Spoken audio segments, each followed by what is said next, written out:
Hello world, my name is Tim Ruswick. I'm with Rick Davidson. We're going to go over the top 3 Steam marketing tips to sell more games, and we're going to do it live. We're going to go over stuff as we're seeing it. We're going to kind of tell you our thoughts. Rick, you excited for this?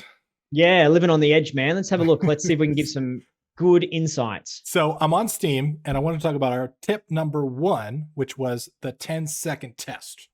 And Rick, you want to tell us a little bit about what the 10-second test is if I scroll to a game here? Yeah, go see, just jump around, see if you can find an example. The whole thing, when we land on a page, I don't know what this game is. I haven't seen it. There's 10 seconds for me to know what sort of game it is.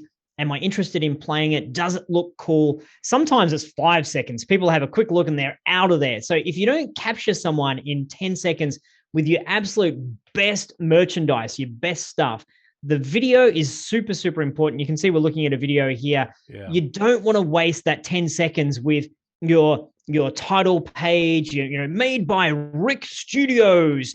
And once upon a time it's an open world. I'm just reading what's on the screen here. You'll lose people. They don't want that. It's like in the first moment, you have to be, bam, gameplay. What is this game and why do I want to play it? I'm not yet at the point where I'm invested in your story. I don't care about the princess needing to be rescued. I just want to know, what is it and is it awesome?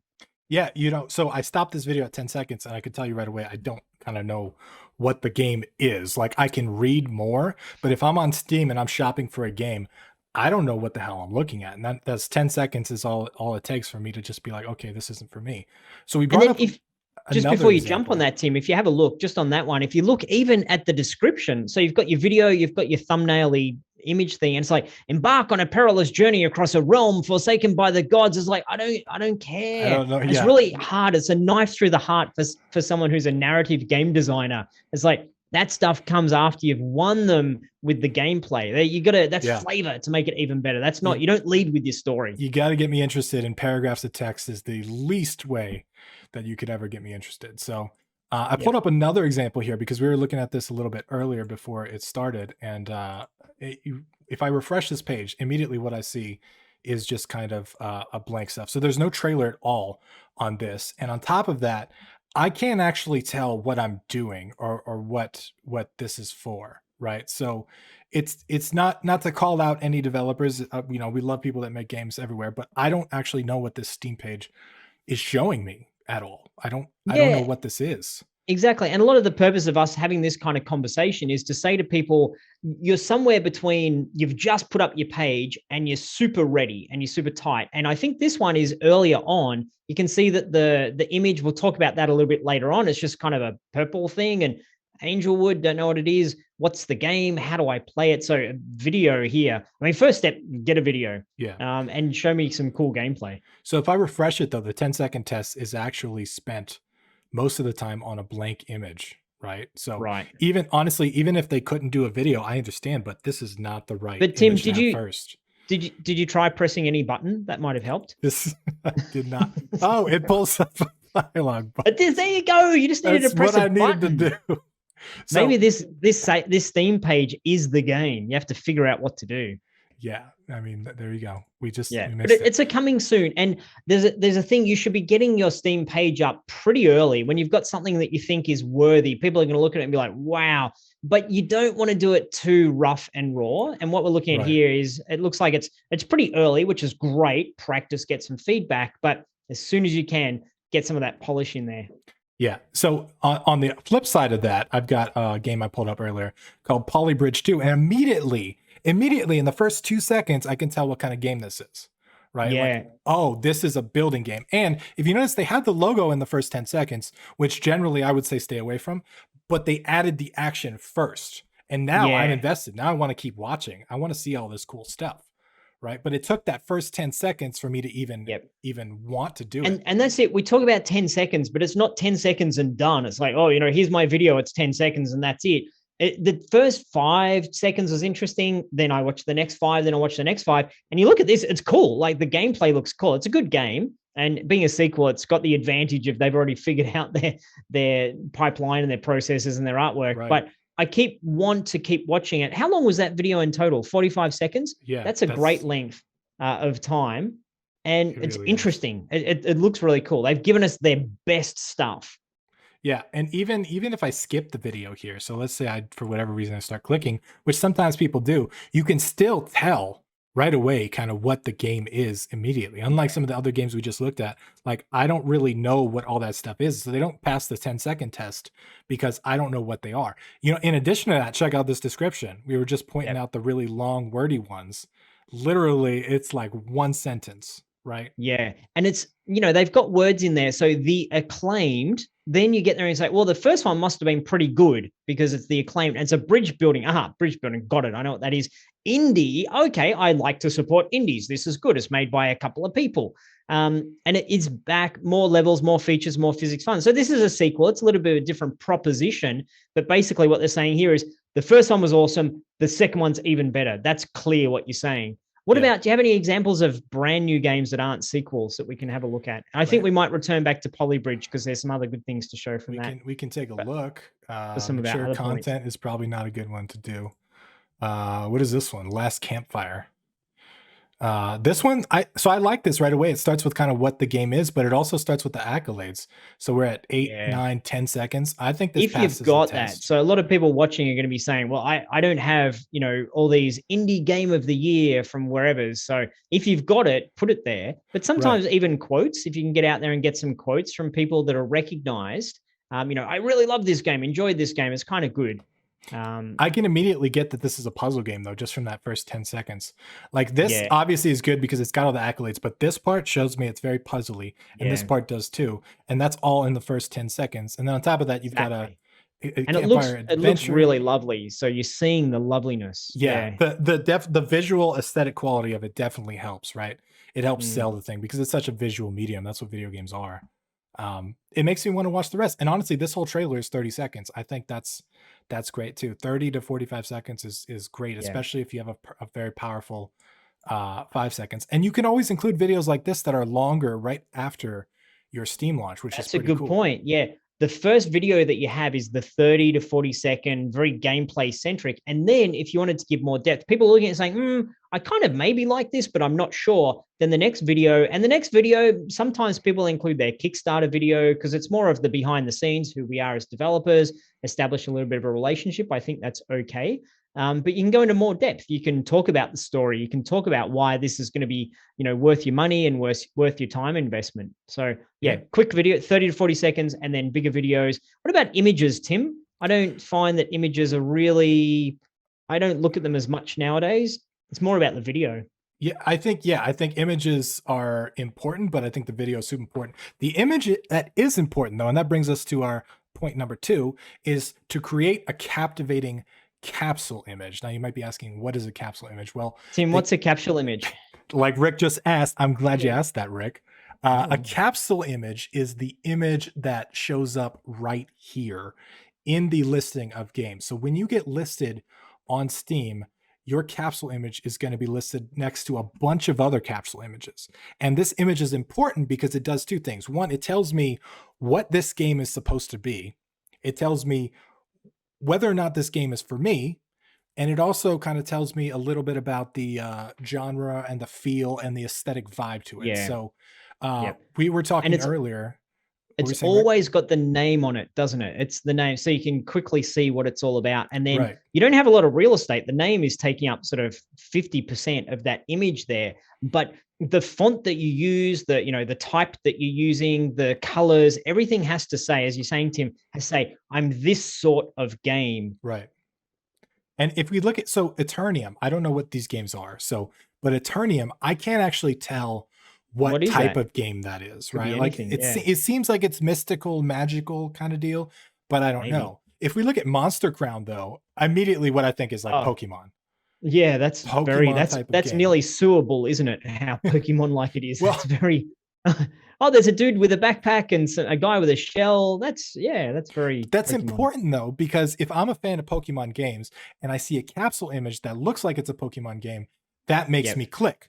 And that leaves us into our 10-second test, what we said before, and then 10-second test gets us interested, right? So it's kind of a whole strategy. This is a good capsule image because it got me to click. And when I clicked, I was correct in assuming what the game was, right? Had I been wrong, had it been a different kind, like a tower defense game or something like that, I would have been like, oh, that's an instant like back button, right? And that's also a good marketing strategy. If you get there and you say, okay, here's a very popular genre or popular type of game, I'm going to make a game similar enough to that so people recognize it, but not so similar that you get in trouble. You don't want to be breaking any copyright or trademark issues. But if there's a love of Pokemon and you can do something that says, if you love Pokemon, you're immediately going to have that feeling for this.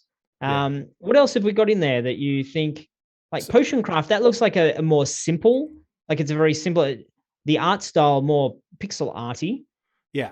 But it's definitely consistent, right? So the capsule image has to be consistent with what the game is, but it also has to give you kind of a good view of what am I clicking on? Like what is this game going to be? And I think for Potion Craft specifically, it's got the name going for it, it's got the art style, and it's got this little icon that when I click on it, it's like, oh, it's exactly kind of what I imagined in my head it was going to be like. And if you're interested at that capsule image and that capsule image is consistent with what the game is, that's a sale right there, right? Especially if it passes the first 10 seconds. And the name as well. This is part of the capsule image, is what's the name of your game. And it's really tough. Like coming up with a name for your game is super tough. Potion Craft, it's very clear what you're doing in the game. You're going to be crafting potions. So that's a great name. You don't have to go that literal all the time. But if you jump back to the page you're on, there's a couple in there that I look at it and it seems clever, like Vagris, the Riven Realms. I don't know what sort of game that is. Right. What else? Minecraft Dungeons. Well, I think we can figure out what sort of game that is. Tales of Arise. I mean, using Tales in there kind of says it's going to be a little bit RPG-ish. Yeah. But the name's super important. And one of the greatest names, I think, for me, from an indie game is from a couple of buddies of mine who created Darkest Dungeon. And if you look at the name Darkest Dungeon, okay, it's going to be a game that's dark in its tone, in its theme, and you go through dungeons. Like I kind of get it straight away. Darkest Dungeon is not going to be a sports game, is it? It's right. And then it'd be interesting. I don't know if we could find their capsule image on there. It might be from down below, just down below, a little bit bottom left of your screen at the moment. I think that's their capsule image. This one. Oh, there it is. There. Yeah, thank you. Yeah. Right. I mean, you look at it and already there's blood, like blood red. So it's very kind of not horror, sorry, but a very kind of, it's dark. It's all the theme is very pretty accurate, like cosmic horror kind of. Yeah, it is like that. So it's all very consistent. Like this, if you want to study a game in terms of consistency, Darkest Dungeon, it just throughout everything, the art style, dark and, and a bit horrorish, but blood and what have you. The story, the narrator they had when they did their Kickstarter campaign, the storyline, the characters, it's all fits within the same experience and same theme. And that's super, super important.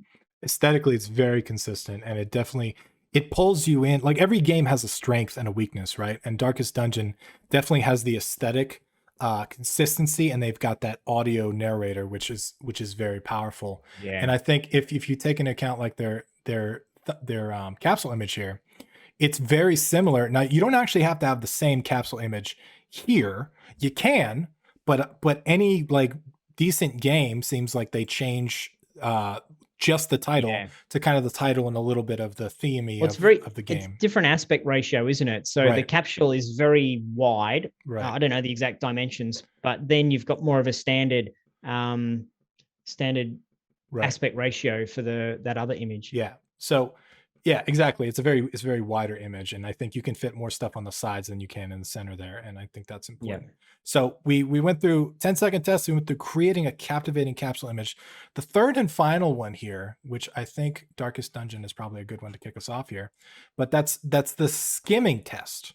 Like, is this page designed to be skimmed? Because if there's one thing that we've kind of showed here with some of these games is that we're not actually paying attention to all of the stuff on the page.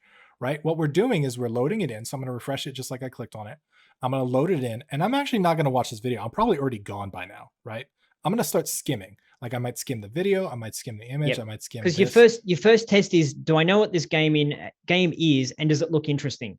And then why would you be scrolling down on Steam? If anyone knows Steam, you're scrolling down to look at the reviews. Now let's go see what people say about it. So it's really clever. Steam says, we know you want to find the reviews, so we're going to put that down a little bit, knowing you'll scroll through the other stuff to get there. You're going to Yeah. read the reviews. What are other people saying? Super important. But I'm not talking about reviews at the moment. That's a trickier thing to, you can't really manufacture reviews except for having a fantastic game and doing good customer support and all that kind of stuff.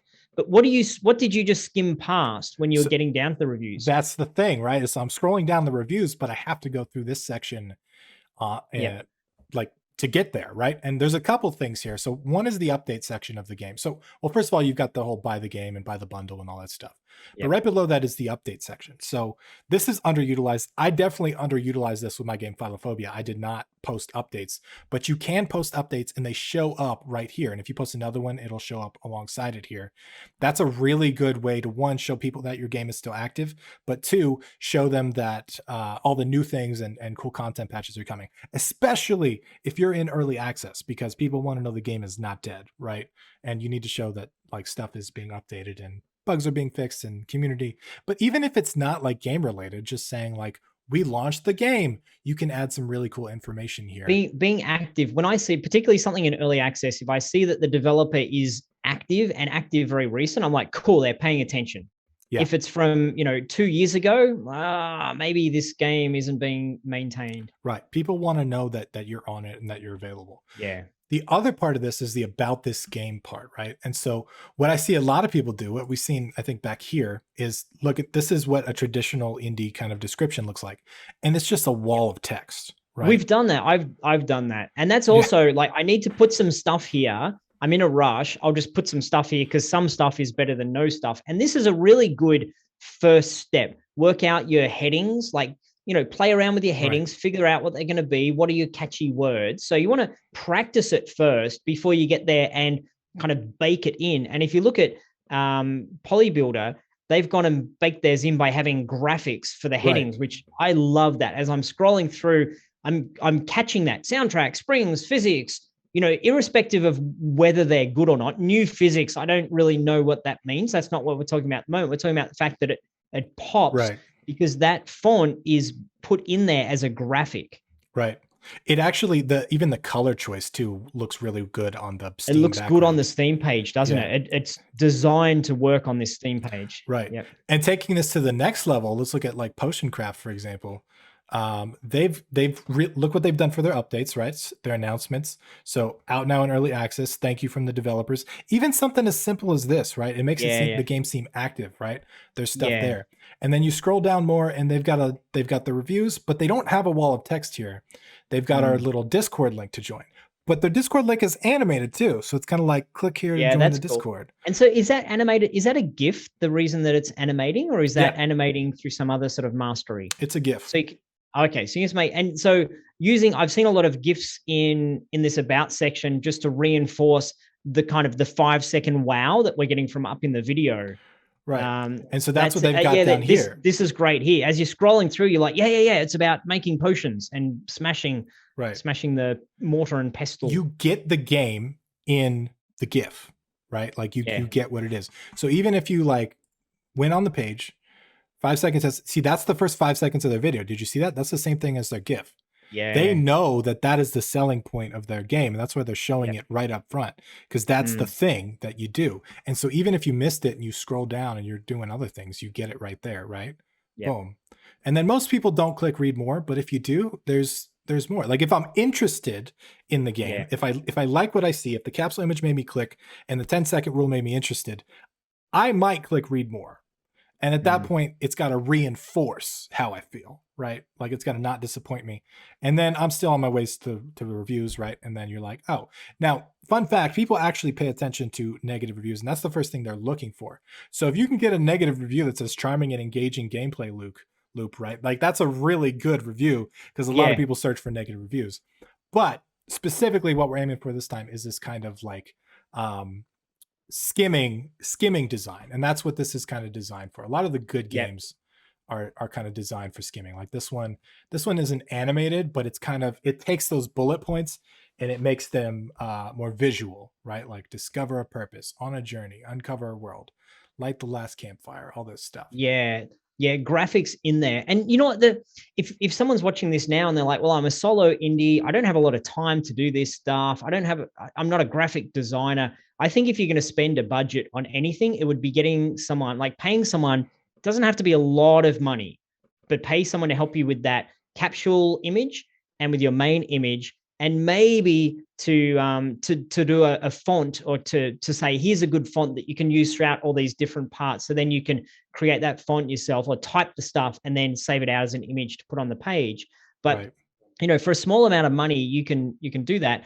Particularly if you've got screenshots you can give to that graphic designer and say, Yeah. here's a really cool moment from my game. There you go. Here's zoomed in on my main character. It doesn't just have to be the gameplay camera. You can get your camera in the engine and zoom up really close, Yeah. get some of those cool, stylish kind of things, give that to the graphic designer. Then they can put your game's title over the top of that and make something really neat. So you don't have to do it all yourself. I think that's a really important area to spend a couple of dollars to get something really tight, so that you can stand out agree. in amongst the million of other images in there. Well, you know what else too is there's actually an entire profession of capsule artists, which is this is what they do.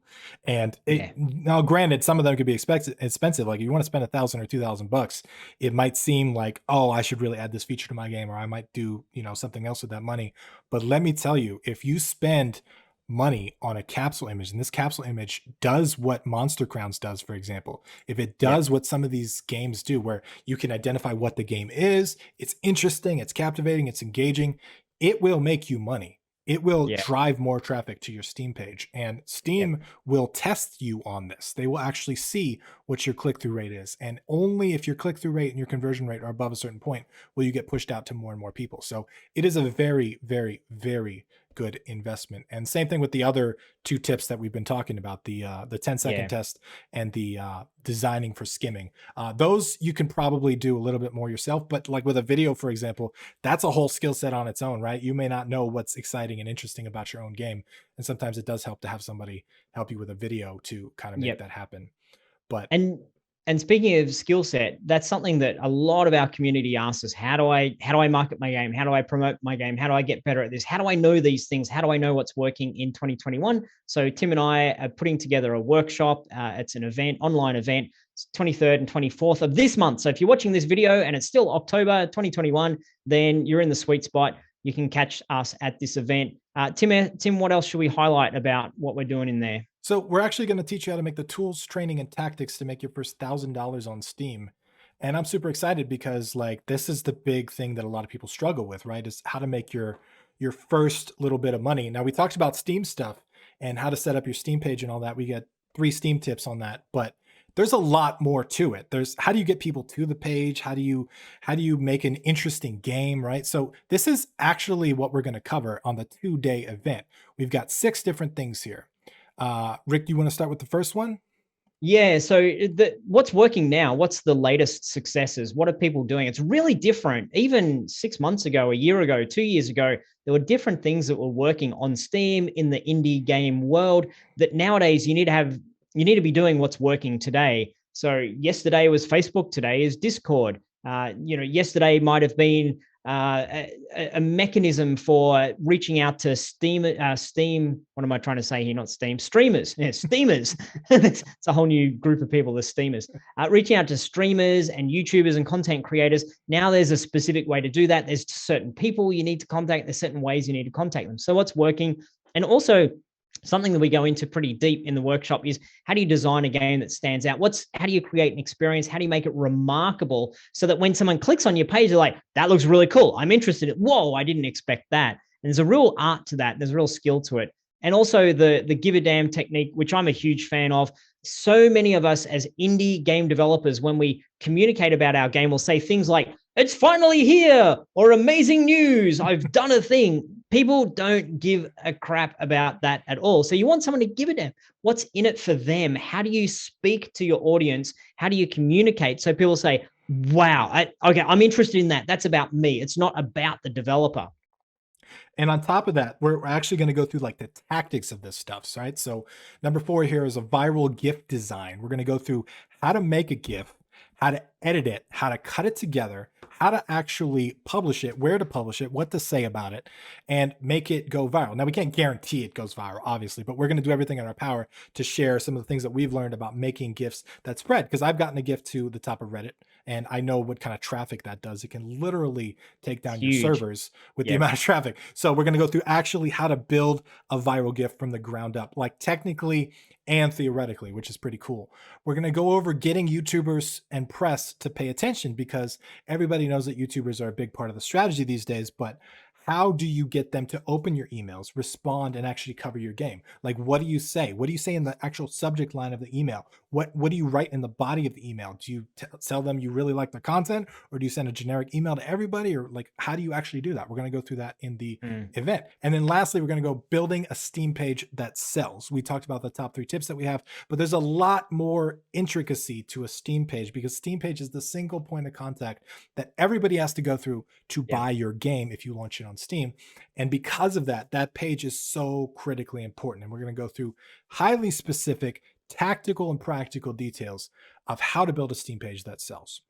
And I'm excited And about it. This is a live event. We're just going to be doing it over the course of 2 days, 4 hours on each day. And if you're wondering, so if you're interested, but you can't make it to the entire event, not a problem. For people who join the event, you'll have access to all of the recordings. People who don't join the event won't have access to the recordings, just those folks who join us. And of course, you can ask Tim and myself any question about your particular game, your particular marketing strategy, your idea, no matter where you're at in that whole flow, whether it's just an idea at this stage, whether it's something that you've got your Steam page and you're ready to roll. We'll give you direct feedback and thoughts, and let you know how we think you can improve your strategy. Yeah, and there's so much more on this too. Like, we're not going to go into everything, but like the YouTuber contact swipe up, for example, is my literal emails that I've actually sent to content creators that have actually gotten hundreds of thousands of views, that have gotten people with millions of subscribers to cover my game. And there's that stuff on top of what Rick is saying of like, we're literally going to be there to answer questions and go through your game and your Steam page and help in any way that we can. And we're really excited about it. So if you're interested, the link is down below. Make sure you click it and carry through. We'd love to see you. Once again, it's October 23rd and 24th, 3 p.m. to 7 p.m. Eastern on both of those days. I'm excited, Rick. Yeah, me too. And I love seeing people take this knowledge and just fly with it. Sometimes we get stuck on something. It's like, oh, I wish I'd known about this particular thing. I wish I'd known this stuff when I was starting out as an indie developer. And sometimes just getting unstuck, you can just fly and take off. Makes all the difference. Yeah. I think doing it with a group of people that's also interested in the same thing too is one, a really good way to learn better, because everybody's kind of asking questions that you may not have thought of. But two, it's a good way to kind of meet a group of people that is interested in success like you are, right? It's a big difference from something like a course. This is a live event with live people, and we're going to be we're not just going to be spewing out stuff that we know. Of course, we've got a lot of knowledge to share with you, but we're going to be interacting and using your stuff as an example and answering your questions and all that stuff. And I'm really excited to do this as a live event, because I think it's going to make a big impact in a lot of people's lives. Yep. Awesome. Cool. And as you can tell, Tim and I love this stuff. Love talking about Steam pages, love talking about how games can improve, about marketing videos, all that kind of stuff. So we hope you guys join us, or hope you join us. Come along, check it out. I think it's going to be good times. Click the link below and we'll see you there. Bye, everybody.